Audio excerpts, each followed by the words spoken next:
I think we can all agree that the hype around the OnePlus 9 series has died down just a little bit since they made their debut a couple weeks back. As always, OnePlus has been a leader in the hardware space when it comes to smartphones, with bleeding edge technology at an affordable price. But that last bit of the statement has been less and less apparent over the last couple of years, especially among its devices featuring the term Pro after their name.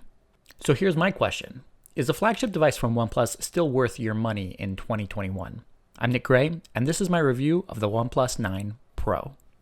If you're not familiar with the basics, let's do a quick overview. The OnePlus 9 Pro is clearly positioned as an alternative to the Galaxy S21 Ultra and the newly announced Xiaomi Mi 11 Ultra, sporting a Snapdragon 888 chipset, 12 gigabytes of RAM, a quad HD Plus AMOLED display that has an incredible refresh rate that ranges between just 1 frame per second going all the way up to 120 FPS for optimal gaming performance and best battery life as well. It also has a Hasselblad branded quad camera system on the back that should allow its cameras to stand out from the competition. And then, of course, an incredibly fast wired and wireless charging system that should put the competition to shame.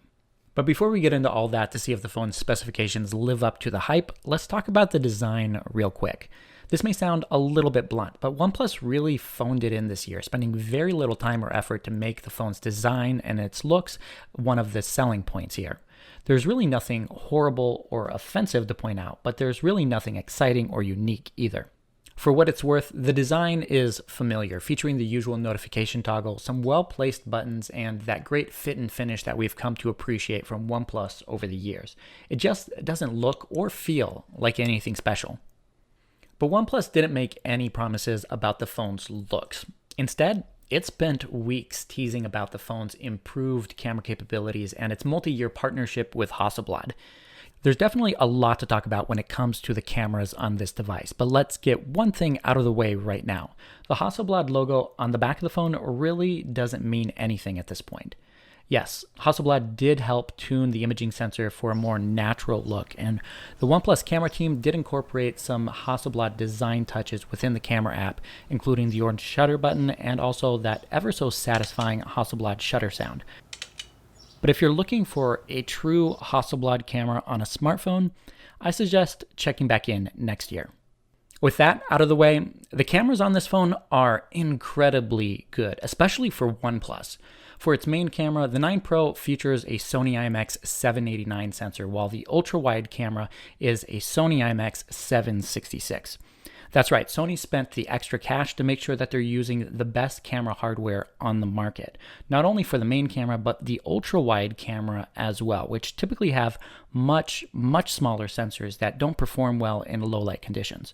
For comparison, the sensor used on the ultra-wide camera on the 9 Pro is 66% larger than that used on Samsung's Galaxy S21 Ultra. The results truly speak for themselves. The ultra-wide camera on the 9 Pro outperforms every single ultra-wide camera that we've tested on a smartphone this past year.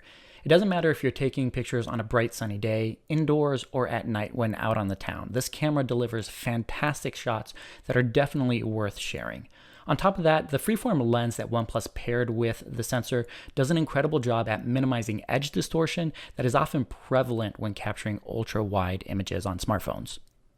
As for the main camera, the results are equally as impressive, but the difference in performance when compared to other flagship smartphones isn't as apparent. I guess the main selling point here is that OnePlus has finally caught up to the competition when it comes to its main camera, an area in which they've always been a step or two behind. When compared to the Galaxy S21 Ultra or the Pixel 5, the 9 Pro still doesn't perform quite as well in low light conditions, but the results are still very good, mainly because OnePlus stole a page out of Huawei's playbook by using a monochrome sensor on the back of the phone that enhances the light absorption of the main sensor in low light situations while also helping with dynamic range in daylight shots as well. There's also a telephoto camera on the back of the phone with 3.3x magnification that gets the job done when you want to take a close-up shot and you really can't move physically closer to your subject.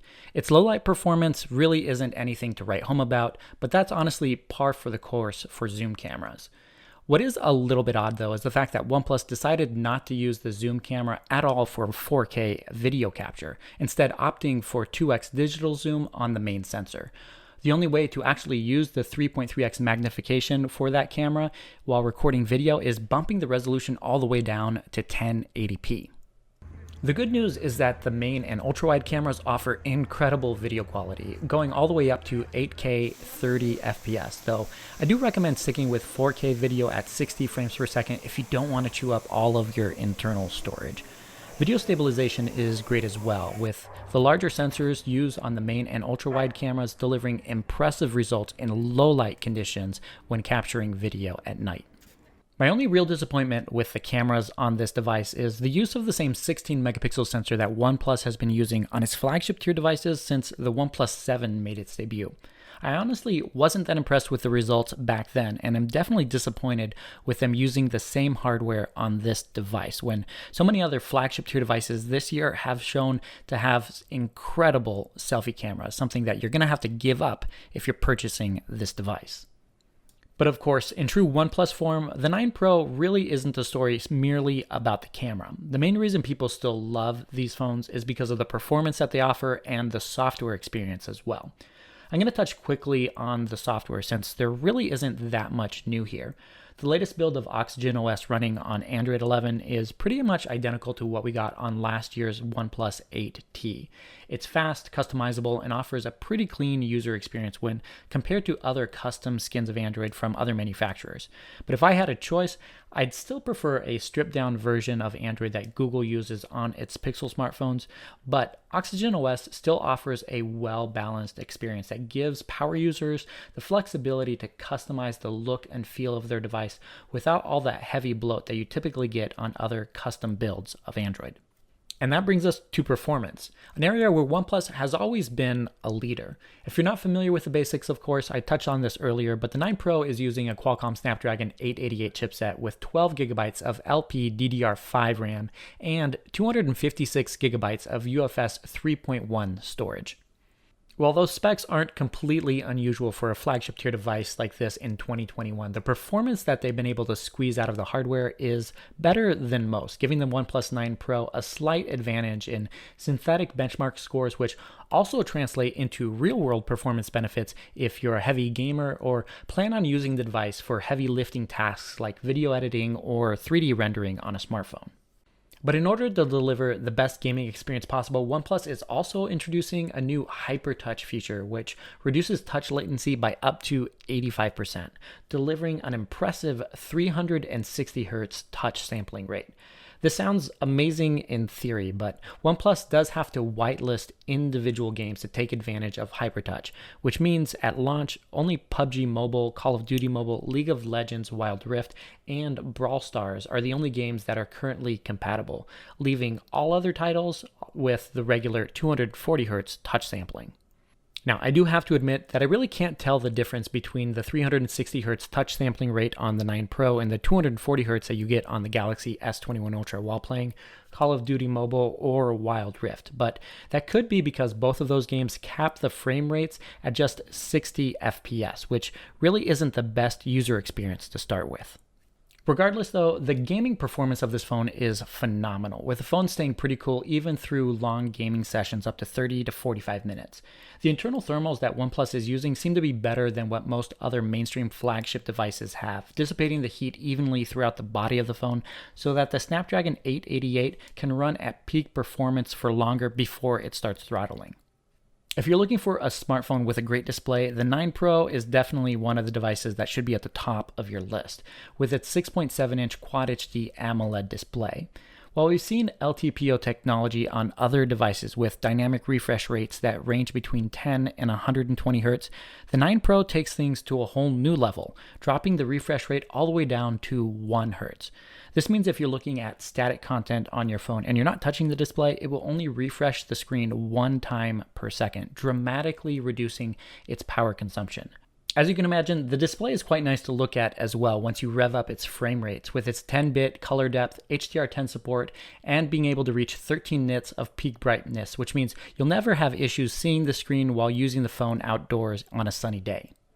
My only complaint here is that OnePlus is still sticking with a curved display. It's less pronounced than it was on last year's 8 Pro, and this time around, there's a lot fewer mishaps that I've gotten as well. But I'm still holding out hope that OnePlus will give us a Pro Series device with a flat display, hopefully next year. The final thing to talk about is the phone's battery life and its charging capabilities. When it comes to battery size, the 4,500 mAh cell doesn't sound terribly impressive when there's so many other devices with 5,000 mAh batteries or even larger. But fortunately, battery life isn't really an issue that you're going to have to deal with when using this smartphone, unless you're constantly using the cameras hours on end or plan on gaming 5 hours a day between charges. And using this phone for 3 weeks now, I've averaged 15 hours between charges with 6.5 hours of screen on time, which typically include at least 90 minutes of gaming per day. I'd say battery performance is perfectly acceptable and in line with what we've seen from other flagship devices this year. But what makes this device truly stand out is its charging capabilities, thanks to its dual cell battery setup that allows it to accept up to 65 watts of wired fast charging and 50 watts using OnePlus's proprietary wireless charging stand. Using the fast charger that comes included in the box, something that we really aren't seeing much of these days, the phone can go from 0 to 100% in just over 30 minutes. All in all, I think the OnePlus 9 Pro is a very capable device, delivering big improvements on the camera front, along with the performance that we've come to expect from OnePlus over the years. That being said though, I think OnePlus overpromised with all the hype that it built up on this phone before its launch, leaving many, including me, expecting more than what was actually delivered with this device. With the 9 Pro, OnePlus has finally delivered a smartphone that can truly go head-to-head with the best devices that Samsung has to offer. It's no longer a question of, is it good enough? Now it's simply a choice between choosing which brand you want to be loyal to. For more smartphone reviews and camera comparisons, be sure to subscribe to the channel and hit that bell icon as well. Thank you guys so much for watching, and I'll catch you in the next one.